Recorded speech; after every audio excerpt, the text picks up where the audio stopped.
అందరికీ నమస్కారం. ఈరోజు కేవలం 25 నిమిషాల్లో సింపుల్ మరియు టేస్టీ పనస గింజల ఫ్రై తయారు చేసుకుందాం. ఇది ఆరోగ్యానికి మంచిది మరియు చాలా ఉపయోగకరంగా ఉంటుంది. దయచేసి ఈ రెసిపీని ప్రయత్నించండి. సో ఇక్కడ ఈ రెసిపీ కోసం మనం ఒక ప్యాన్లో కొంచెం ఆయిల్ యాడ్ చేసుకొని అందులో వైట్ ఉరద్ దాల్, బ్లాక్ ఉరద్ దాల్, జీరా, పచ్చిశనగపప్పు యాడ్ చేసుకున్నాం. తర్వాత మనం ఇక్కడ కుక్కర్లో పనస గింజలను అయితే ఉడకపెట్టుకున్నామండి. తర్వాత మొత్తం వైట్ పొట్టు మొత్తం తీసేసి మనం వాటర్ అండ్ కొంచెం ఉప్పు యాడ్ చేసుకొని పెట్టుకున్నాము. ఇప్పుడు పప్పులు వేగిన తర్వాత ఇందులోకి మనం ప్రిపేర్ చేసుకున్న అల్లం, మిరపకాయ, కరివేపాకు పేస్ట్ ఇందులోకి యాడ్ చేసుకొని ఉల్లిపాయలు యాడ్ చేసుకొని పచ్చివాసన పోయేదాకా వేయించుకోవాలండి. సో ఇలా మనం పనస గింజలను అయితే నీట్గా సన్నగా కట్ చేసుకొని పెట్టుకున్నాం.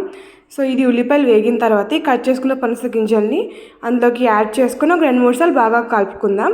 తర్వాత ఇందులో కొద్దిగా కారం యాడ్ చేసుకుందామండి. ఆల్రెడీ పనస గింజల్ని ఉడికించేటప్పుడు ఉప్పు యాడ్ చేసుకున్నాం కాబట్టి ఇక్కడ ఉప్పు మనం మళ్ళీ యాడ్ చేసుకోవట్లేదు. అండ్ లాస్ట్లో కొబ్బరి పౌడర్తో గార్నిష్ చేసుకొని కలుపుకుంటే యమ్మీ అండ్ టేస్టీ పనస గింజల ఫ్రై కర్రీ అయితే రెడీ అయిపోయింది. రెసిపీ పిల్లలు నిజంగా చాలా ఇష్టంగా తింటారు. ఒక్కసారి ట్రై చేసి ఎలా ఉందో చెప్పండి.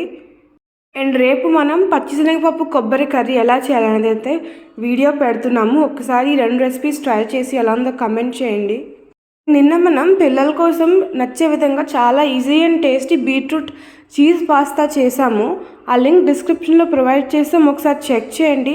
అండ్ రీసెంట్గా 2 స్వీట్ రెసిపీస్ కూడా అప్లోడ్ చేస్తాం, ఆ లింక్స్ కూడా డిస్క్రిప్షన్లో ప్రొవైడ్ చేస్తాము. నచ్చితే please to like and share it. Don't forget to subscribe. చూసినందుకు అందరికీ ధన్యవాదాలు. మీ అందరికీ ఈ సింపుల్ మరియు టేస్టీ పనస గింజల ఫ్రై నచ్చుతుందని ఆశిస్తున్నాను. దయచేసి దీన్ని ప్రయత్నించండి మరియు మీకు ఇది బాగా నచ్చితే మరియు ఆరోగ్య ప్రయోజనాల కోసం మా ఛానల్కు సబ్స్క్రైబ్ చేయడం మర్చిపోవద్దు. దయచేసి మా వంటకాలను షేర్ చేసి ప్రయత్నించండి.